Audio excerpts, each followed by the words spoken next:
परमेश्वर तो हमारा निगहबान है प्रभु, क्योंकि तेरा वादा है कि तेरी जन्माने वाली माँ तुझे भूल सकती है, तेरे अपने सगे लोग तुझे छोड़ सकते हैं, पर मैं तुझे जगत के अंत तक कभी नहीं छोड़ूंगा पिता।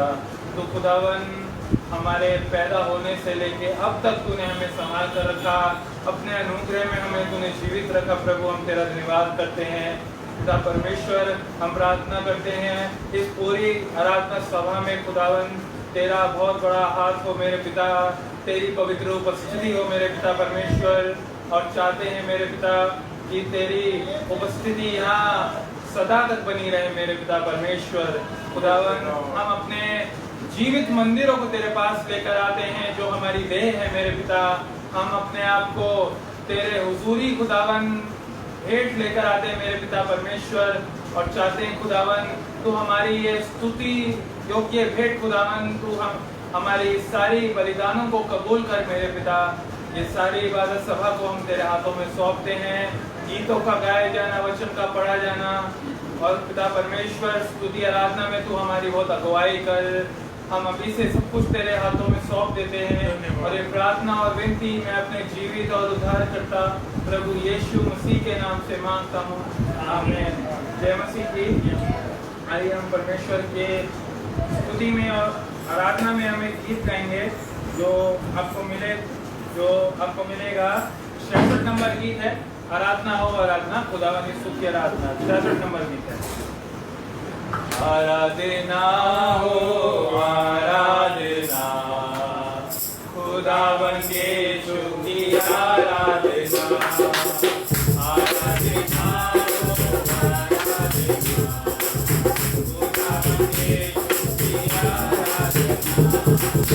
शांति दाता की आराधना, मुक्ति दाता की आराधना।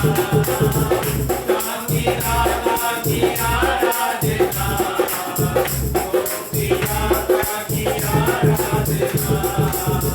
आराधना हो आराधना, खुदावन यीशु की आराधना। आराधना हो आराधना, खुदावन यीशु की आराधना। पवित्र दिल से आराधना, प्रेमी मन से आराधना। पवित्र दिल से आराधना, प्रेमी मन से आराधना। आराधना हो आराधना, खुदावन यीशु की आराधना। आराधना हो आराधना, खुदावन यीशु की आराधना। मेरे मसीहा की आराधना, जीवन दाता की आराधना।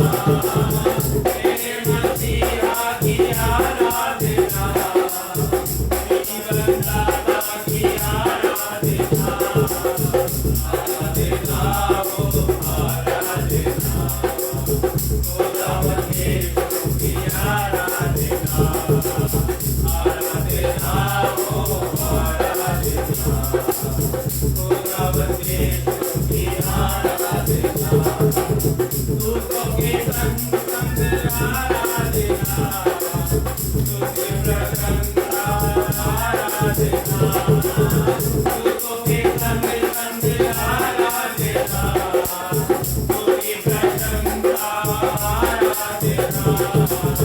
आराधना हो आराधना, खुदावन यीशु की आराधना।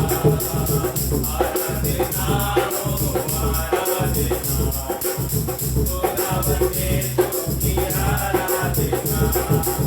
राजा के राजा की आराधना, प्रभु के प्रभु की आराधना। राजा के राजा की आराधना, प्रभु के प्रभु की आराधना। आराधना हो आराधना, खुदावन यीशु की आराधना। आराधना हो आराधना, खुदावन यीशु की आराधना। अल्फा ओमेगा की आराधना, आदि और अंत की आराधना। अल्फा ओमेगा की आराधना, आदि और अंत की आराधना। आराधना हो आराधना, खुदावन यीशु की आराधना। आराधना हो आराधना, खुदावन यीशु की आराधना।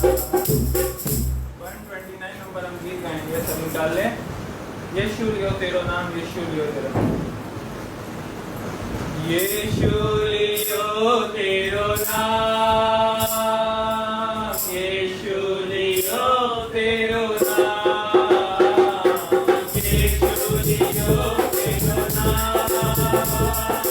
यीशु लियो तेरो नाम, यीशु लियो तेरो नाम।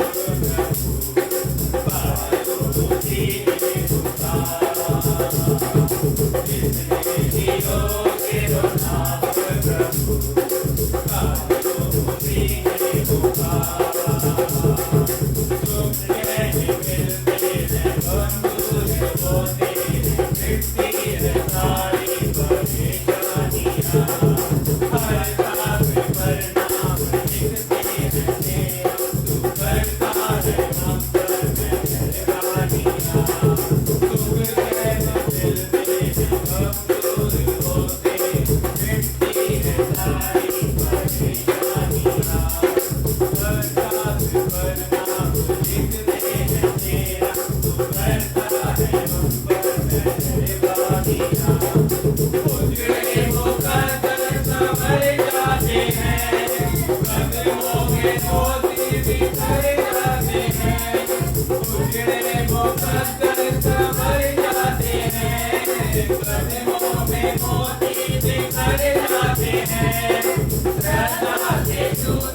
आइए हम पवित्र शास्त्र बाइबल को खोलेंगे और उसमें से हम पढ़ने को निकालेंगे यिर्मयाह नबी का सहीफा और उसका पहला बाब और उसकी पहली आयत से लेके 10वीं आयत तक।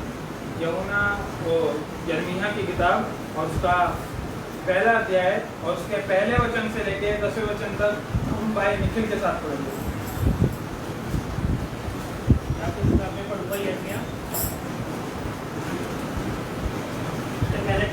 पहले आयत से 10वें आयत। यिर्मयाह बिन हिल्किय्याह की बातें जो विज्ञान की ममलकत में रोटी कहनों में से था, इस पर खुदावंद का कलाम शाह यहूदा यशीयाह बिन अमून के दिनों में उसकी सल्तनत के 13वें साल में नाज़िल हुआ। शाह यहूदा यहोयाकीम बिन योशिय्याह के दिनों में भी शाह यहूदा सिदकिय्याह बिन योशिय्याह के 11वें साल के तमाम होने तक पहले यरूशलेम के असरी में जाने तक जो 5वें महीने में था नाजिल होता रहा। तब खुदावंद का कलाम मुझ पर नाजिल हुआ और उसने फरमाया, इससे पेशतर के मैंने तुझे वक्त में खलक किया, मैं तुझे जानता था और तेरी विलादत से पहले मैंने तुझे महसूस किया और कौमों के लिए तुझे नबी ठहरा। तब मैंने कहा, हाय खुदावंद खुदा, एक मैं बोल नहीं सकता क्योंकि मैं तो बच्चा हूँ। लेकिन खुदावंद ने मुझसे फरमाया, यूँ ना कहे कि मैं बच्चा हूँ, कि जिस किसी के पास मैं तुझे भेजूँगा तू जाएगा और जो कुछ मैं तुझे फरमाऊँगा तू करेगा। तू उनके चेहरों को देखकर ना डर, खुदावंद फरमाता है, मैं तुझे छुड़ाने को तेरे साथ। तब खुदावंद ने अपना हाथ बढ़ाकर मेरे मुँह को छुआ और खुदावंद ने मुझे फरमाया, देख मैंने अपना कलाम तेरे मुँह में डाल दिया। देख आज के दिन मैंने तुझे कौमों पर और सल्तनों पर मुकर्रर किया कि उखाड़े और खाए और हलाक करे और गिराए और तामीर करे और लगाए। खुदा के इस कलाम को पढ़े जाने सुने जाने पर खुदा बहुत बरकत है। आइए हम अपनी आंखों को बंद करेंगे और परमेश्वर के समीप जाएंगे। हालेलुया, धन्यवाद प्रभु जी, आपका धन्यवाद। योग्य केवल तू, योग्य केवल तू, योग्य केवल तू ही प्रभु मेरे मसीह यीशु। योग्य केवल तू, योग्य केवल तू,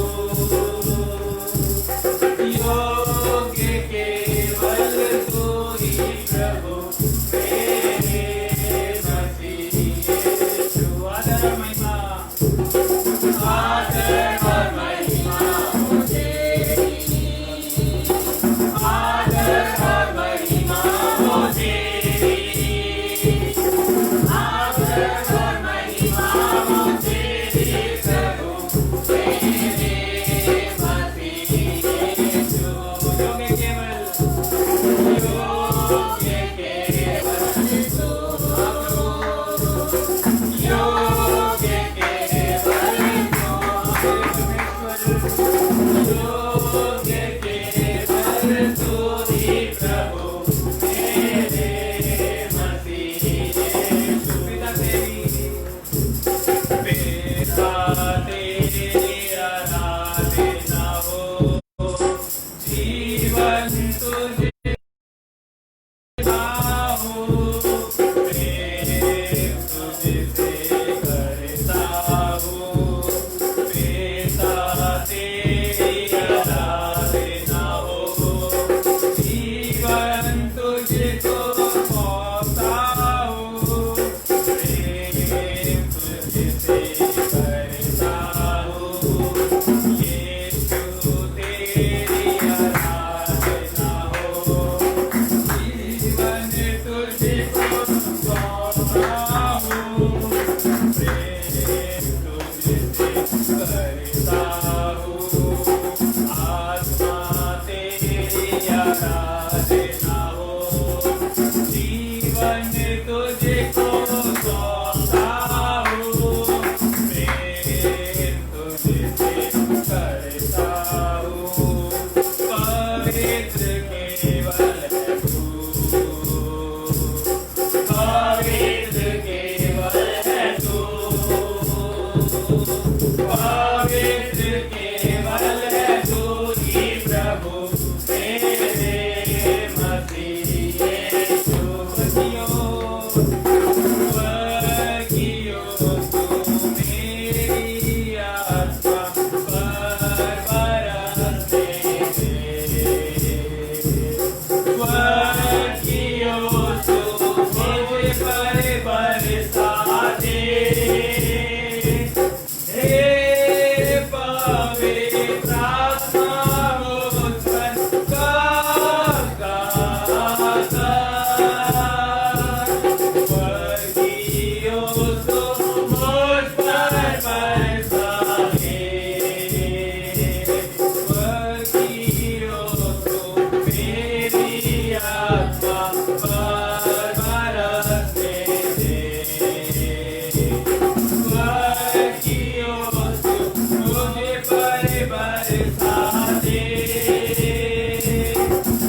हालेलुया।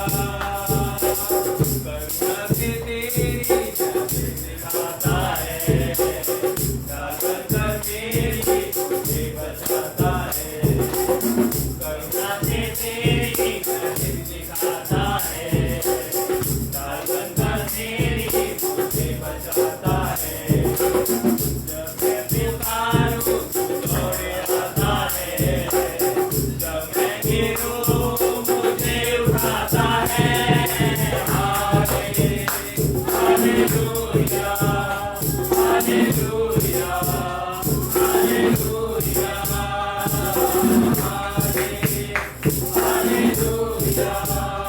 हालेलुया, हालेलुया,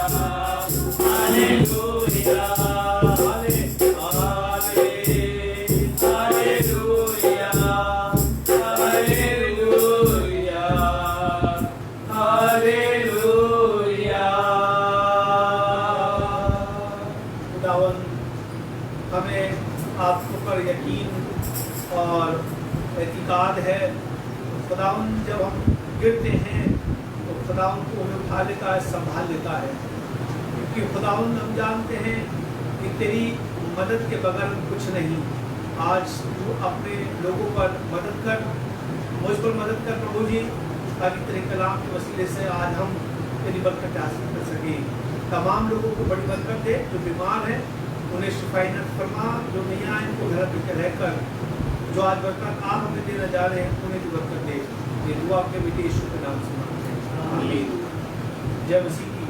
परमेश्वर का धन्यवाद हो आज की इस सुबह के लिए कि परमेश्वर ने एक बार फिर हमें अपनी इबादत करने का यह अवसर दिया है, मौका दिया है कि हम उस आसमान के खुदा का हम शुक्र करें। एक अच्छी इबादत अभी हम सुबह अपने चर्च के रणपुरी में करके आए, वहाँ पर भी खुदा ने लोगों जमा किया।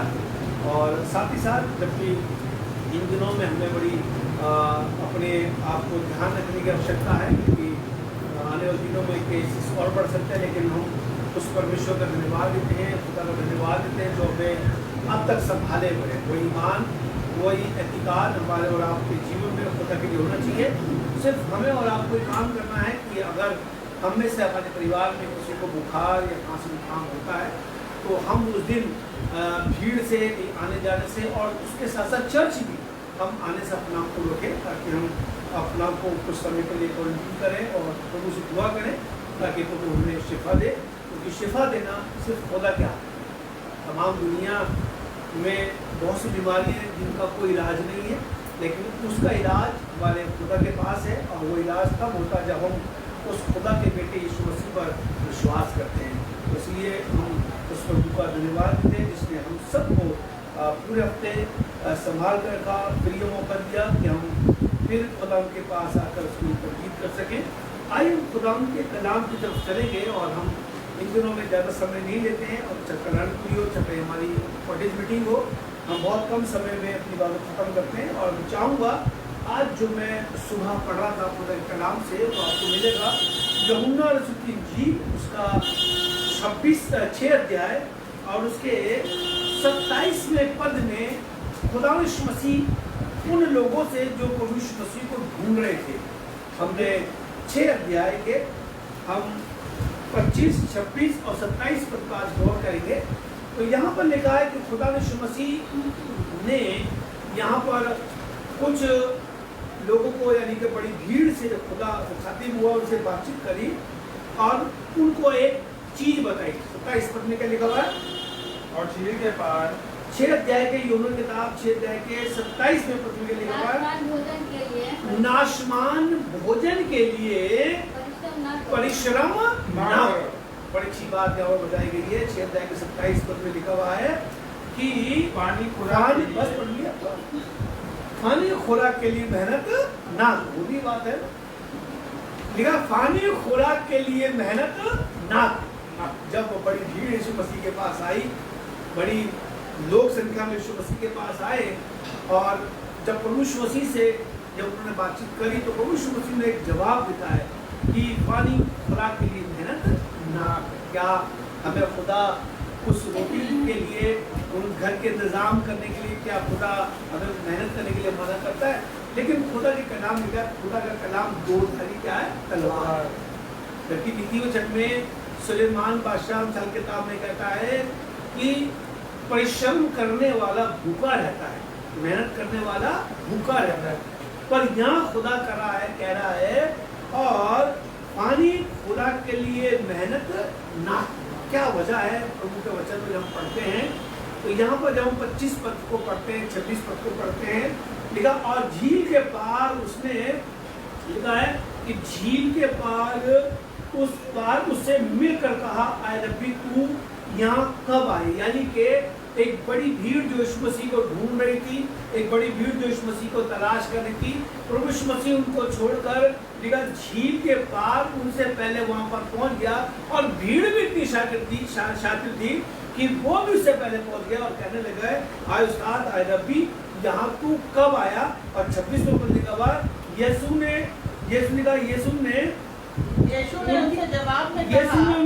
उनसे जवाब में कहा, मैं तुमसे सच कहता हूँ, मैं तुमसे सच कहता हूँ कि तुम मुझे इसलिए नहीं ढूंढते कि मंजिलें दिखे, नहीं मंजिलें मोज़ेज़ दिखे, तुम मुझे इसलिए नहीं ढूंढते। प्रभु यीशु मसीह ने कहा, मैं तुमसे सच कहता हूँ। प्रभु ने अपने जीवन में कभी झूठ नहीं बोला है। प्रभु यीशु मसीह ने अपने जीवन में किसी के साथ झूठ का व्यवहार या झूठ का उपयोग, झूठ का इस्तेमाल नहीं करा। प्रभु यीशु मसीह ने भी यहाँ उन बड़ी भीड़ से कहा, मैं तुमसे सच कहता हूँ। बहुत से लोग कहते हैं मैं तुमसे सच कहता हूँ, लेकिन यहाँ प्रभु कहता है मैं तुमसे सच कहता हूँ कि तुम मुझे इसलिए नहीं ढूंढते कि तुमने मोज़ेज़ देखे, बल्कि इसलिए ढूंढते हो कि तुम रोटियां खाकर तृप्त हो जाओ, सेव हो जाओ। दुनिया में आज इस मसीह को ढूंढने वाले दो प्रकार के लोग हैं। एक अपने स्वार्थ के लिए यीशु मसीह को ढूंढते हैं। दो प्रकार के लोगों में से एक प्रकार के लोग हैं जो अपनी जरूरतों के लिए यीशु मसीह को ढूंढते हैं। जब उन्हें यीशु की जरूरत होती है तब वो यीशु के पास जाते हैं। जब उन्हें जरूरत है तब यीशु से दुआ करते हैं। जब उन्हें जरूरत होती है तब वो चर्च जाते हैं, है ना। अगर हम चर्च नहीं जाएंगे तो फुकार कैसे डलेगी, भाई साहब शादी कैसे पढ़ेंगे? अगर हम चर्च नहीं जाएंगे तो हमारे मरे की मिट्टी कौन कैसे देगा? जरूरत के मुताबिक हम खुदा की खोज करते हैं, खुदा को तलाश करते हैं। और यहाँ यीशु मसीह भी सच कहता है कि तुम मुझे इसलिए नहीं ढूंढते हो कि तुम मोज़ेज़ देखते हो, और तुम इसलिए ढूंढते हो क्योंकि तुम रोटी खाकर क्या हो गए हो, सेव। अभी हम पिछले चैप्टर में पढ़ते हैं तो लिखा प्रभु यीशु मसीह तकरीबन 5000 लोगों को खाना खिलाकर आया है और कई आश्चर्यक्रम लोगों की भीड़ में उसने करे, बीमारों को ठीक करा है, बहुत से लोग मुर्दों को जिंदा करा है, बड़ी भीड़ को खाना खिलाया। 12 टोकरे लोगों ने बचते हुए देखे, 5000 लोगों को खाना खाते हुए देखा है, लोगों ने कोड़ी को पाक साफ होते हुए देखा है, लोगों ने बीमारों को शिफा पाते हुए देखा है। और वो इसलिए नहीं ढूंढ रहे हैं कि वो उन्होंने मोज़ेज़ देखे, उन्होंने या चमत्कार देखे, बल्कि वो इसलिए ढूंढ रहे आज फिर से हमें रोटी और मछली खाने को मिलेगी। वो इसलिए ढूंढ रहे हैं कि आज खुदा यीशु मसीह फिर हमें रोटी और मछली खाने को देगा।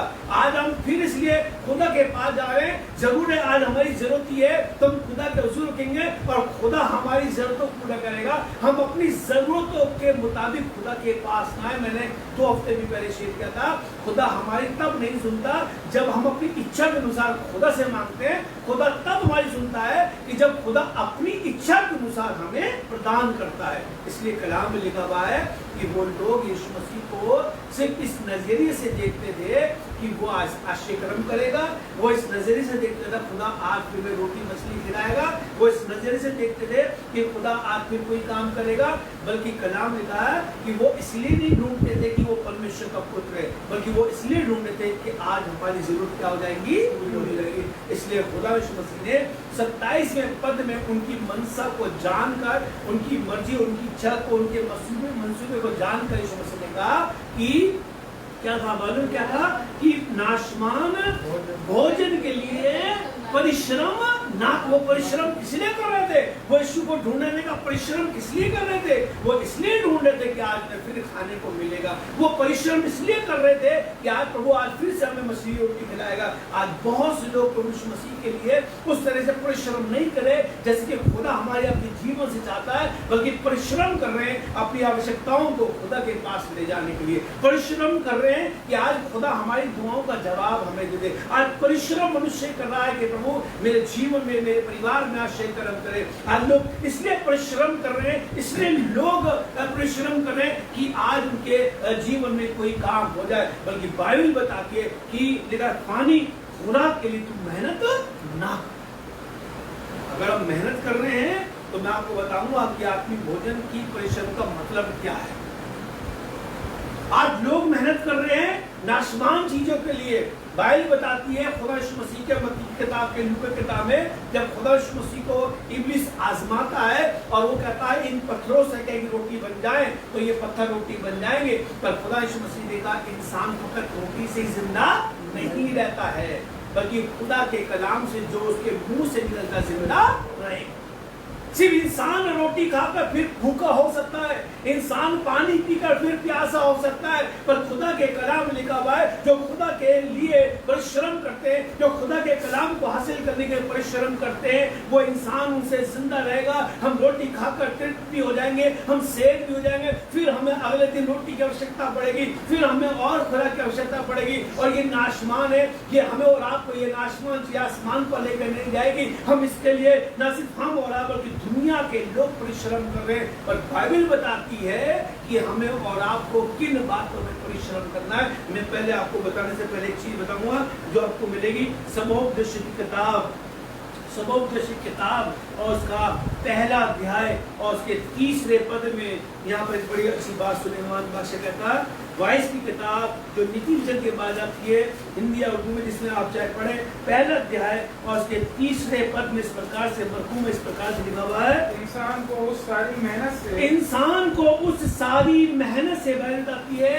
ये खुदा का खादिम, खुदा का बंदा, इज़राइल का बादशाह अपने तजर्बे से, जिससे खुदा ने 2 मरतबा बातचीत करी, खुदा 2 मरतबा इसको दिखाई दिया और इसको इतनी हिकमत दी, इतना इल्म दिया, इतनी दौलत दी, तमाम चीजें इसको मुहैया कराई। 1000 रानियां इसके घर में रहती हैं, तमाम नौकर चाकर इसके घर में थे, बड़ी सल्तनत का ये बादशाह है। वहाँ के अवाम इसके हुक्म की तामीर करती है। और आज जब अपने तजर्बे से कहता है इंसान लिखा हुआ है, इंसान को उस सारी मेहनत से जो वो दुनिया में करता जो है, वो जमीन पे करता है, वो मेहनत, वो परिश्रम जो जमीन पे करता है, पृथ्वी पर करता है, क्या हासिल है? क्या हासिल है? बाइबल कहती है इंसान जो जमीन पर मेहनत करता है। यहाँ इस किताब में बहुत अच्छा लिखा हुआ है कि बोता कोई है, काटता कोई है। बाइबल कहती है कि जो इंसान मेहनत जमीन पर करता है उसको क्या हासिल होता है? सिर्फ हवा को पकड़ने के मानिंद है। इंसान कहता है कि मेरे दिल ने जो चाहा वो सब मैंने करा, हर प्रकार की मेहनत मैंने करी, हर प्रकार के आनंद या लुत्फ उठाने की मैंने जिज्ञासाओं को पूरा करा, पर मैं आखिर में अपने जीवन में झांक के देखता हूँ, पर आखिर में अपने जीवन में देखता हूँ कि इन सब का जो निचोड़ है, इन सब का हासिल जवाब ये है कि इन सब को करना वायु को, हवा को पकड़ने के मानिंद है। कहता है इंसान जो जमीन पर मेहनत करता है क्या हासिल करता है? ना तो इंसान कुछ लेकर आया है और ना इंसान यहाँ से कुछ लेकर जाएगा। नंगा पैदा हुआ है और नंगा ही आसमान पर क्या होगा? लौट जाएगा। पर उस मेहनत का हासिल क्या है? तो नाशमान खुदा के लिए मेहनत ना। आज बहुत से लोग मेहनत कर रहे हैं। खुदा का कलाम हमें अपनी रोटी कमाने के मेहनत करने के लिए मना नहीं करता है, पर खुदा उन लोगों से बात कर रहा है जो सिर्फ यीशु को इसलिए ढूंढ रहे हैं कि आज हमें फिर मछली रोटी खाने को मिले। खुदा काम करने के लिए मना नहीं कर रहा है। खुदा ने बाग एदन में आदम को यही हुक्म दिया था, आपसे तू मेहनत पसीने की कमाई खाएगा, तू मेहनत करेगा। मेहनत करने के खुदा मना नहीं कर रहा है, पर उन विश्वासियों से, उन क्रिश्चियन से बात कर रहा है कि जो सिर्फ अपनी जरूरतों को हासिल करने के लिए यीशु मसीह के पास। ये उन लोगों से बात कर रहा है जो सेल्फिश है, जो स्वार्थी हैं, जो यीशु को सिर्फ अपने इस्तेमाल करने की चीज मानते हैं कि हम प्रार्थना करेंगे हमारे लिए हो जाएगा। पर खुदा ऐसे लोगों से कहता है कि नाशवान खुराक के लिए तो मेहनत ना करो। कि जो इंसान मेहनत जमीन पर करता है उसका हासिल क्या है? उसे क्या प्राप्त होता है? बाइबल कहती है उसे कुछ प्राप्त नहीं होता। पर मैं चाहूंगा दूसरे कुरिन्थियों की किताब 4 अध्याय और उसके 18वें पद को पढ़ेंगे। सेकंड कुरिन्थियों नए नियम की पुस्तक 4 अध्याय और उसके 8वें पद में इस प्रकार से 18वें पद में इस प्रकार से लिखा हुआ है, जिस हाल में के हम देखी हुई चीजों पर नहीं, हम जिस हाल में के हम देखी हुई चीजों पर नहीं बल्कि अनदेखी चीजों पर क्या करते हैं? नजर करते हैं। हम देखी हुई चीजों की पर नजर नहीं करते हैं, हम अनदेखी चीजों पर 4 अध्याय 18 में लिखा हुआ दूसरे ग्रंथ में, बल्कि हम अनदेखी चीजों पर नजर करते हैं क्योंकि देखी हुई चीजें देखी हुई चीजें चंद रोजा है, रोज नहीं है, रोजा है ना, ऐसे का रोजा है, मगर अनदेखी चीजें क्या है? अभी जो हमें दिखाई नहीं दे रहा है, शायद हमें मालूम नहीं कि खुदा के कलाम को पढ़ने से हमें कितना खुदा ताजगी देता है, वो अनदेखी चीज हमें दिखाई नहीं दे रही है, पर देखी हुई चीजें जो हम नाशवान चीजों को देख रहे हैं। पहले यूहन्ना के 2 अध्याय के 16 पद में लिखा हुआ है, और न संसार की किसी भी चीज से तुम प्रेम ना करना, क्योंकि ये देखी हुई चीजें और जो देखी हुई चीजें होती है वो थोड़े दिनों की होती है, पर जो अनजान चीजें जो देखी नहीं है वो हमेशा के लिए, वो हमेशा के लिए। 3 बातें मैं आपको बताऊंगा कि आत्मिक भोजन का परिश्रम करने का मतलब क्या। पहली बात है प्रार्थना करना। हम प्रार्थना करने में कितना परिश्रम करते हैं। मैं भी कमजोर हूं। हम दुआ करने में कितना परिश्रम कर रहे हैं। ये लोग नाशवान खुराक के लिए यीशु को ढूंढते ढूंढते झील के पार भी चले जाते हैं। यीशु को ढूंढते ढूंढते ये कोस से दूसरे कोस तक पहुंच जाते हैं, एक गांव से दूसरे गांव तक पहुंच जाते हैं, एक शहर से दूसरे शहर तक पहुंच जाते हैं। पर खुदा कहता है कि आत्मिक भोजन के लिए, यानी कि जो खुराक खुदा में देता है, उसके लिए परिश्रम। पहली बात क्या है कि हम प्रार्थना करने में कितना करें? परिश्रम। प्रार्थना करने में कोई परिश्रम नहीं करता। नाशवान चीजों के लिए हम कितना परिश्रम करते हैं, प्रार्थना करने में कोई परिश्रम नहीं करता। यीशु मसीह गethsemane बाग में जाता है और अपने शागिर्दों से कहता है कि जब तक मैं लौट कर ना आऊं, है ना, जब तक मैं लौट कर ना आऊं, तुम यहाँ जागते और प्रार्थना करते रहना। जब प्रभु यीशु मसीह प्रार्थना करके लौट कर आया तो क्या वो प्रार्थना कर रहे थे? क्या वो जागे हुए थे? लिखा है पूरी रात यीशु मसीह परिश्रम करके प्रार्थना करता था। दिन भर लोगों से घिरा रहता था, दिन भर वो मनादी करता था, दिन भर लोगों को ठीक करता था, दिन भर वो लोगों का सामना करता था, अच्छे और बुरे दोनों प्रकार के लोगों से मिलते थे, पर वो अपने जीवन में प्रार्थना कभी करना भूलता नहीं। वो सबसे अलग होकर मेरे पास जैसे खादिमों के पास बहुत एक्सक्यूज है, हम दिन भर तो मीटिंगों में रहते हैं, हम दिन भर तो प्रचार करते हैं, अब हम कितनी प्रार्थना करें? नहीं, बाइबल कहती है आत्मिक भोजन के लिए परिश्रम करने का मतलब है कि प्रार्थना करने में परिश्रम करें, दुआ में मशगूल रहे।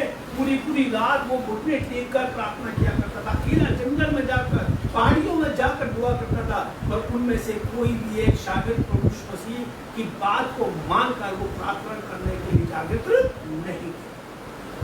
आज दुनिया के लोगों से कहा नाशवान चीजों के लिए वो मेहनत परिश्रम करे, पर दुआ करने में कोई मेहनत नहीं करता। दूसरी बात मैंने लिखी है कि बाइबल अध्ययन करना, वचन का अध्ययन करना। हम वचन पढ़ने में कितना परिश्रम करते हैं।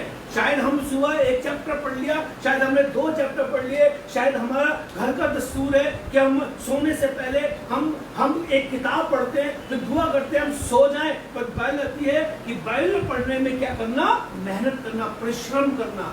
ये वो चीज मैं आपको बता रहा हूँ जो अनदेखी है, जिसका परिणाम बहुत अच्छा है, जिसका प्रतिफल बहुत अच्छा है, जिसका प्रतिफल कोई छीन नहीं सकता, और इसका प्रतिफल इतना अच्छा है कि हम इसके द्वारा जीवन को प्राप्त कर सकते हैं। आज कितने लोग हैं जो बाइबल पढ़ने में परिश्रम करते हैं? आज कितने लोग हैं जो खुदा के कलाम को खोज करते हैं? आज कितने लोग हैं कि जो परिश्रम कर रहे हैं कि प्रभु आज हम तेरे वचन का परिश्रम कर रहे हैं, हमें कुछ नहीं आ रहा, हम बाइबल को बंद कर देते हैं, पर हमारा परिश्रम करना है तब तक जब तक वो चीज हमें हासिल ना हो जाए। तीसरी बात में लिखी है कि मसीह की आज्ञाओं को मानना। परमेश्वर के वचन के अनुसार मुबारक वो आदमी जो मेरी आज्ञाओं को मानता है या मेरी आज्ञाओं को सुनता है। नीति वचन के 8 अध्याय के 24वें पद में साफ लिखा हुआ है 32वें में कि मुबारक वो आदमी जो गेड़वी में खड़ा रहता है और मेरी क्या करता है, सुनता है। हम प्रभु की आज्ञाओं को कितना, उसकी आज्ञाओं को मानने में हम कितना परिश्रम कर रहे हैं। जैसे सैमुएल आसमान के खुदा के लिए इली से कहा और जब कहा कि फरमा तेरा बंदा सुनता है। हम कितने खुदा की आज्ञाओं को मानते हैं, हम परिश्रम कर रहे हैं कि हम खुदा की आज्ञाओं को माने। आज बहुत से लोग खुदा की आज्ञाओं को मानने का परिश्रम नहीं करते। इस कृष्ण किताब में पुराने अहद में खुदा के कलाम, खुदा की आज्ञाओं को अपने बच्चों को अपने तक औरों तक पहुंचाने का हमें हुक्म दिया गया, पर लोग इस आज्ञाओं को फॉलो नहीं। चौथी बात लिखी मैंने कि सारे दिल के साथ खुदा की संगति करना, पूर्ण मन के साथ प्रभु के साथ संगति करना। इसके लिए हमें परिश्रम करना है कि हम प्रभु के साथ संगति करने के लिए कौन सा समय निकाले, हमें कौन सा ऐसा समय मिले। दाऊद अपने ज़बूर में कहता है 34 अध्याय के पहले पद में कहता है, मैं हफ्ते में एक बार खुदा की हमद करूंगा। ऐसे लिखा है 34 अध्याय के पहले पद में क्या लिखा है, क्या लिखा है? हर वक्त कंफ्यूज है, हर वक्त खुदा की क्या करूंगा, हम तो करूंगा। वहां ये नहीं लिखा कि हफ्ते में एक बार या हफ्ते में 2 बार, लिखा है कि मैं खुदा की संगति करूंगा, मैं खुदा की हमद गाऊंगा हमेशा, हर वक्त जब मुझे मौका मिलेगा तब मैं खुदा के पास जाऊंगा। ये परिश्रम 4 और भी चीजें हैं, पर मैं आपको शॉर्ट बता रहा हूँ कि प्रार्थना करना, बाइबल पढ़ना, मसीह की आज्ञाओं को मानना और पूर्ण मन के साथ प्रभु के साथ संगति करना, पूरे दिल के साथ खुदा के साथ फellowship करना, ये है आत्मिक भोजन का परिश्रम करने का मतलब। बाइबल बताती है कि जब तुम 6:33 में लिखा हुआ है कि दुनिया के लोग, संसार के लोग, अन्य जाति लोग इन तमाम चीजों की खुराक में रहती है, पर तुम्हारा बाप जानता तुम्हें इन सब की क्या है जरूरत है। खुदा जानता हमारे को खाने की जरूरत है, खुदा जानता हमें पहनने की जरूरत है, और वो कहता है कि तुम्हारा मूल्य इन सब से कहीं अधिक है, बढ़ता है। वो जब चिड़ियों को, परिंदों को खाना खिलाता है तो वो खुदा कहता है इन सबसे बढ़कर तुम्हारी कदर है, इन सबसे बढ़कर तुम्हारा मूल्य है, तो तुम्हें क्यों पर ना खिलाए। लेकिन लोग फिर भी मेहनत कर रहे हैं नाशवान चीजों के लिए, बेकार की चीजों के लिए मेहनत कर रहे हैं, पर कोई भी इंसान प्रार्थना, बाइबल पढ़ना, मसीह की आज्ञाओं को मानना और खुदा के साथ संगति करने से क्या होगा, करता है। बहुत से लोगों का सोच ना होता। यूहन्ना किताब में वापस आ जाएंगे, यूहन्ना किताब में 6 अध्याय में वापस उस चैप्टर में वापस आएंगे। बहुत से लोगों की सोच और मनसा ये है कि हम जब अच्छे काम करेंगे, जब हम अच्छे काम करेंगे तो हम प्रभु से आत्मिक भोजन को प्राप्त कर लेंगे। 6 अध्याय 29 पद में क्या लिखा हुआ है?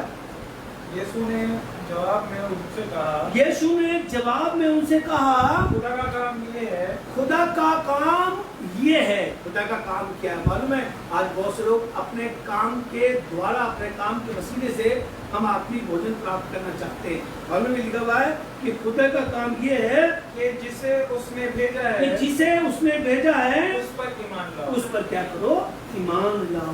जिसने उसे भेजा है, ये ईमान लाना भी एक क्या है, काम। जिसने उसे भेजा है, हमारा काम क्या है मालूम है? हमारा काम ये नहीं है कि हम कोई नए काम करके रूहानी गिज़ा को हासिल करें। जब तक हम यीशु मसीह में विश्वास नहीं करेंगे, जब तक हम यीशु में विश्वास नहीं करेंगे, तब तक हम आसमानी गिज़ा नहीं खाएंगे। यूहन्ना के 6 अध्याय में 51-52 पद में आप पढ़ेंगे कि वो रोटी जो आसमान से उतरी वो कौन है? मैं हूँ। यीशु ने कहा मैं हूँ वो रोटी। जब तक हम विश्वास करके उसको नहीं लेंगे, जब तक विश्वास करके उसको नहीं खाएंगे, तो लिखा है हमारे और आपके जीवन में अनंत जीवन का भी आ नहीं सकता। उसमें विश्वास करना भी विश्वासियों का एक बहुत बड़ा काम है। जब तक हम विश्वास नहीं करेंगे तो हम आत्मिक भोजन को प्राप्त नहीं कर पाएंगे। हम नाशवान चीजों की फिराक में रहेंगे, नाशवान चीजों के लिए मेहनत करेंगे। लेकिन जो इंसान उस पर विश्वास करेगा, जो बाइबल को पढ़ेगा, जो प्रार्थना करेगा, जो उसके साथ संगति करेगा, जो उसकी आज्ञाओं को मानेगा, उस पर विश्वास करेगा, लिखा है कि प्रभु उसे ही आत्मिक भोजन से क्या करेगा, तृप्त। प्रकाशित वाक्य के 3 अध्याय के 19वें पद में लिखा हुआ है कि द्वार पर खड़े होकर मैं खटखटाता हूँ, जो मेरी आवाज सुनकर दरवाजा खोलेगा, है ना, मैं उसके साथ वो मेरे साथ क्या करेगा, कब मालूम है? जब उसकी आवाज को सुनेंगे। उसकी संगति में जाएंगे, जब हम उसे दुआ करेंगे, जब हम वचन को बयानी के यीशु को पढ़ेंगे, हम उसकी आवाज को खटखटाने की आवाज को सुनेंगे, तो जब हम उसके लिए दरवाजा खोलेंगे तो मुकद्दस कलाम लिखा हुआ है कि यीशु हमारे साथ और हम यीशु के साथ क्या करेंगे, आत्मिक भोजन करेंगे, रूहानी ग़िज़ा खाएंगे। आज बहुत से लोगों के दिल में है कि हम आसमानी ग़िज़ा कैसे खाएंगे, जब तक आप उसका शब्द नहीं सुनेंगे, जब तक उसके साथ संगति नहीं करेंगे, तब तक आसमानी ग़िज़ा खा नहीं सकते। आखिर में किताब निकालेंगे, यशायाह नबी किताब 55 अध्याय दूसरे और तीसरे पद में इस प्रकार लिखा हुआ है। यशायाह नबी किताब 55 अध्याय और उसके दूसरे और उसके तीसरे पद में इस प्रकार से लिखा हुआ। जी क्या लिखा हुआ?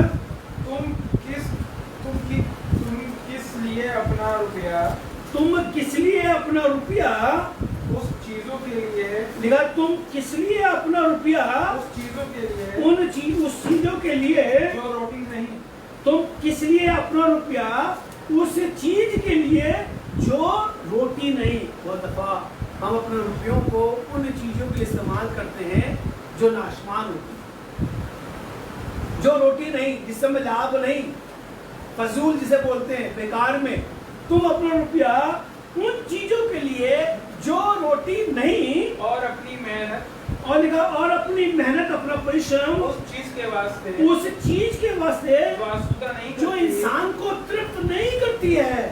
अपना पैसा उन चीजों के लिए जो रोटी नहीं, और अपनी मेहनत, अपना परिश्रम, लिखा अपना परिश्रम उन चीजों के लिए जो कभी भी हमें आसूदा से तृप्त नहीं कर सकता। दुनिया में यही हो रहा है। लिखा है कि दुनिया में ये हो रहा है कि क्यों खर्च करते हो आप, अच्छा बेड लाकर, अच्छा मैट्रेस लाके, अच्छा कीमत चुकाकर अपने लिए नींद नहीं खरीद सकते, है ना? नींद नहीं कर सकते। फिर भी लोग उन चीजों के लिए रुपया खर्च कर रहे हैं जिनसे उनको तृप्ति, आसूदा या सैर होना नहीं पड़ेगा। आज लोग नाशमान चीजों के लिए मेहनत कर रहे हैं, उन्हें मालूम है जिसके लिए मेहनत कर रहे हैं, जिसके लिए फिर हमें और मेहनत करनी पड़ेगी, और परिश्रम करना पड़ेगा, हमें फिर भूख लगेगी, हमें फिर जरूरत पड़ेगी। लेकिन शायद 55:2 में कहता है कि तुम उनके लिए, उन चीजों के लिए क्यों मेहनत करते हो, क्यों खर्चा करते हो जिनसे तुम शेर हो नहीं सकते। ठीक है, लिखा के तुम गौर से मेरी सुनो, तुम लिखा है तुम गौर से मेरी सुनो, और वो चीज अच्छी है, और वो चीज जो अच्छी है खाओ। ये तो मालूम नहीं है ना? हमें तो मैगडी का बड़ा अच्छा लगता है ना? भाई लिखा वो चीज जो अच्छी है वो खाओ। क्या चीज है जमाने अच्छी?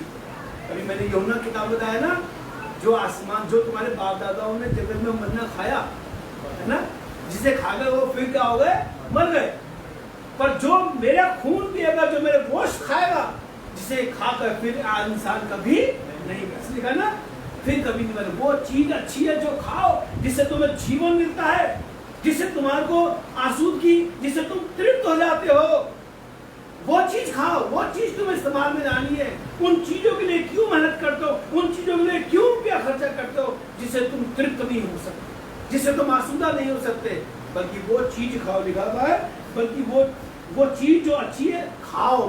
फिर आगे क्या लिखा हुआ है? तुम्हारी जान पर वही, हिंदी में पढ़े, समझ में आ जाएगा आपको यार। दूसरा हिस्सा हिंदी में, दूसरे पद में क्या लिखा हुआ है?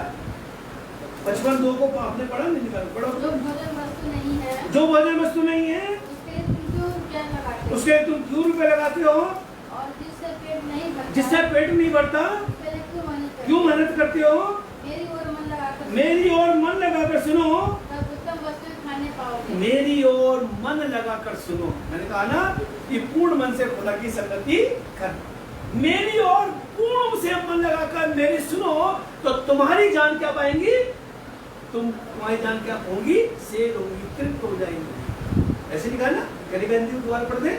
मेरी ओर मन लगाकर, मेरी ओर मन लगाओ, मेरी ओर मन लगाओ, तब उत्तम वस्तु खाने पाओगे। उर्दू में लिखा है कि तुम्हारी जान फरवही से लज्जत उठाए, यानी कि तुम्हारी जान बहुत लुत्फ उठाएगी उस आसमानी ग़िज़ा को खाकर, जिसे खाकर फिर इंसान भूखा नहीं हो सकता। जब हम खुदा की सुनेंगे, जब हम खुदा की फरमाबरदारी करेंगे, जब खुदा को पढ़ेंगे, खुदा से प्रार्थना करेंगे, खुदा की आज्ञाओं को मानेंगे, जब खुदा के साथ पूर्ण से इसकी आवाज को सुनेंगे, लिखा है कि फिर तुम्हें वो खुदा खाना देगा जिसका तुम लुत्फ उठाओगे, आनंद उठाओगे। बहुत से लोगों की गवाही में जानता हूँ कि जब वो कलाम को पढ़ते हैं, जब वो कहते हैं हम जब कलाम को पढ़ते हैं, एक इटर्नल, एक आत्मिक से, अंदरूनी तौर से प्रभु हमें इतना भर देता है कि हमें मालूम नहीं होता। ये जो कलाम है, जो संगति खुदा की, जब इसको खाते हैं, जब हम खुदा की संगति में जाते हैं, तो हमें संसार की भूख और प्यास का कतई भी हमें अपने मन में जिक्र नहीं करते। तुम इसे खाओ, सुनो। और तीसरे पद में बड़ा चलेगा, मैं तीसरे पद में बड़ी अच्छी बात लिखी, फिर करेगा कान लगाओ कान लगाओ और मेरे पास आओ, मेरे पास आओ, सुनो तो सुनो। जीवित रहोगे। और लिखा सुनो और तुम्हारी जान, मेरे पास आओ, कान लगाओ, फिर क्या होगा? तुम्हारी जान क्या होगी? तुम क्या रहोगे? जीवित रहोगे।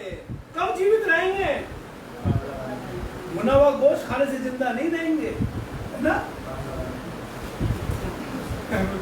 इसके बाद नहीं है ना? भुना हुआ गोश्त या बिरयानी खा जिंदा नहीं, इससे खाकर तो हमारी जिज्ञासा और बढ़ सकती है। पर जब हम खुदा के कलाम को सुनते हैं, जब अपना मन, अपना कान खुदा की तरफ लगाते हैं, लेकिन ना सिर्फ खुदा में शेयर करेगा, इस ज़बूर में लिखा हुआ है, और वो तेरे भवन के चिकने चिकने पदार्थों से क्या होंगे? तृप्त किए जाएंगे। ऐसी कोई आसमानी ग़िज़ा नहीं होगी जिसे खुदा अपने सुनने वालों को ना देगा। ऐसा कोई रूहानी खुराक नहीं होगी जो खुदा हमसे छिपा रखेगा, बल्कि कलाम में लिखा हुआ है कि सुनने वाले, मन लगाने वाले जब उसकी सुनते हैं तो लिखा हुआ है वो हमें देता है और हमारी जान इसका आनंद उठाती है। और आगे बड़ा अच्छा लिखा हुआ, आगे पढ़ के लिखा हुआ है, और मैं तुम्हारे साथ सदा की वाचा और मैं तुम्हारे साथ सदा की वाचा बांधूंगा, अर्थात दाऊद की अटल करुणा की वाचा। अटल करुणा की वाचा, मैं उर्दू में लिखा हुआ, और मैं तुमको अब्दी अहद यानी दाऊद की सच्ची नेमतें क्या करूंगा? बख्शूंगा। ये खा गए, दाऊद की सच्ची नेमतें बख्शूंगा। दाऊद को कितनी नेमतें मिली थी मालूम आपको? क्या नेमतें मिली थी? वो जंगल से निकलकर इस्राएल का बादशाह क्या हो गया? बना दिया गया।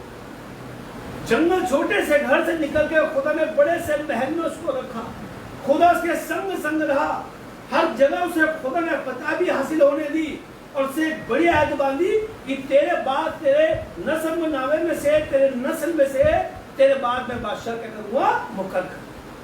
और अपनी वाचा को, अपने अहद को तेरे ऊपर से, तेरे खानदान से कभी नहीं हटाऊंगा। वो नेमतें खुदा मुझे और आपको, यानी कि उनको जो पूरे दिल से खुदा को ढूंढते हैं, उनके साथ खुदा क्या करेगा?